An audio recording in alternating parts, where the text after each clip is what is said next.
degmooyinka iyo deegaanada kala duwan ee guud ahaan gobolka Awdal waxa saaka codbixinta u dareeraya 181 kun oo qof waxa ay ka codeynayaan 153 goob codeyn kamida dadweynaha magaalada Boorama oo aanu saaka dareenkooda wax ka weydiinay ayaa waxay warbaahinta SBC la wadaageen dareenkooda anaguna waxaan codeynaa in kasta iskala haynade hadana waxaan u badanahay maxay kulmiye marka ay shacla waan ku qanacsana waxaan ahay dadka isbedel doonka kulleenii walaalnii u codeynaya kulleenii ninkan u codeynaya oo iska cad yahay oo wadani baqarin maayo ninka igu horeeya kulmiye ana wadani baana salaad subax markaan soo tukaday ilaa hadda waan taaganahay waxaan doonayaa inaan xisbigayga u codeeyo waxa weligeed maan codeyn laakiin maanta waxa dareenkayga ku muujinaya dadka isbedel doon baan nahay ayaan ku muujinayaa isbedel ma rabno anu waxaan u codeynayaa xisbigaygana waa la yaqaan waa kulmiye weeyaan saaka waxaan imid afartiyo barkii ay ka waran masaafeynta lagbad soo lugaysay waxaan ka imid magaalada Korneega Siberia hay goobtan ka qaadatay bartan ka qaatay hay waa gartay maxaad rajaynaysaa saaka adigu waxaan rajaynayaa inuu Ilaahay xaq aan doonayo xaq hore ka dhigo waa gartay waad mahadsan tahay dareenkayga aad bana faraxsanahay hay doorashada ka qayb galaya xisbigan jeclayna la codayaan doonaya hadii alla yiraahdo waa gartay marka waa aad bu shucuurteedu ka casantay aadna waan wanaagsanah waa gartay waa kaas hay dareenkaaga saaka adiga raxiim halkan waxaan ka salaamayaa dhammaan jumhuuriyadda Soomaaliland ma ka salaamayaa salaanta islaamka ku salaamayaa assalaamu calaykum waraxmatullaahi wabarakaatuh xalay halkan waxaan ka imiday saddexdii habeenimo soo baxan gurigayga ka soo baxay saddexdii habeenimo yaan xalay tole gurigayga ka soo baxay waxaan uga soo baxay waxa weeyaan inaan doorashada galoon codeeyo weeyaan yaan soo baxay jiif aqla waan oo waxaan doonayaa dadkana inaan wixii deeq qaldanna aan idhaaho war bal istajiyo xaaladiina dajiyo inaan idhaano alxamdulillaah rabbil caalamiin ambaliyaan leh markaasaan qolada komishinka iyo xisbiyada tartamaya dhammaantood baan ambaliyeenaya inagoo saxafiyiinteena waan ambaliyeenaya intaa kadib gobolka Awdal gaar ahaan degmadiisii Boorama maanta waxaa jirta laba xisbi ma tartamaya laba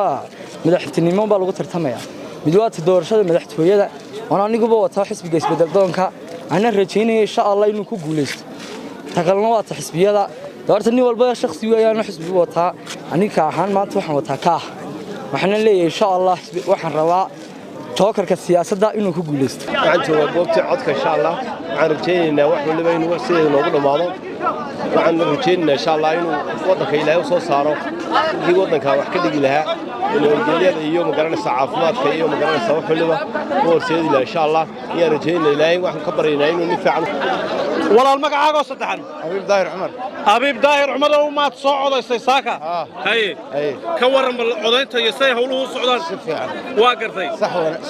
waa gartay waa kay khayr bay ku dhamaanaysaa waa gartay cidaan rabayna waan ku yidhi kalkooyadu codaysay adigu anigu ilaa iyo wadani waa gartay waad mahadsan tahay magacayga saddexan walaal waa Cabdisalaan Maxamed Nuur maad soo codaysaan jecelahay bal ka waran saaka doorashada si wacan bay u socotaa socod dadku kiyada waa ku jiraan markaas waqtigii loogu talagalana waa bilaabatay anigu nasiibkayga dadka hadda soo codiyaan waa gartay saaka adigu iyadu codaysay anigu waxaan u codeeyay isbedel doonka xisbiga wadani isbedel doonka urur siyaasadeedkana hilaac baad codaysay ka waran doorashadan maxay kaaga duwan tahay doorashooyinkii hore waxay iga duwan tahay markana baadiga ii koowahay markana ku codayso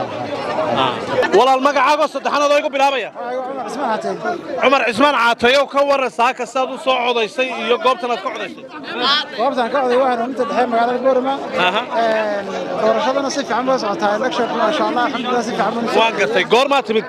waxaan imid lixdii subaxnimo waa gartay niyaad u codaysay saaka adigu waxaan u codeeyay wadani iyo hilaac waa gartay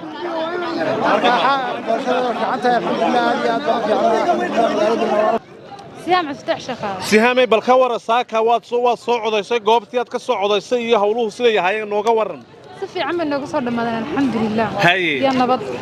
waana ka soo baxnay goorma timid shantii saakan waa gartay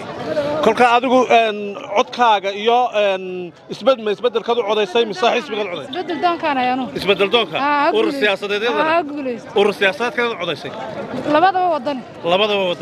waad mahadsantahay kan oo xarunta hanuuninta dhexe ee Boorama waxaa saaka iyagu ka codeeyay labada musharax ee u tartamaya musharaxa madaxweyne ku-xigeen ka xisbiga kulmiye maxamuud xasan sacad saajin iyo ambassador maxamed cali aw cabdi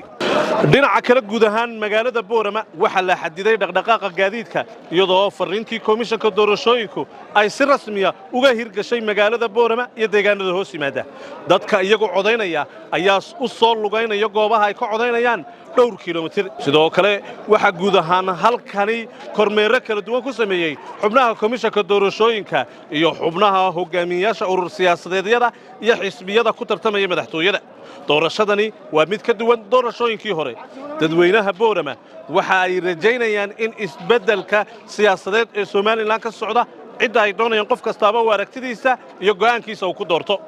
lama saadaalin karo natiijada iyo hordhaca balse waxaan ku dadaali doonaa hadba wixii warar ah ee ka soo kordha inaan idin soo gaarsiino intaan ku jirno tabinta doorashooyinka Axmed Riyaal Tire wararka warbaahinta SBC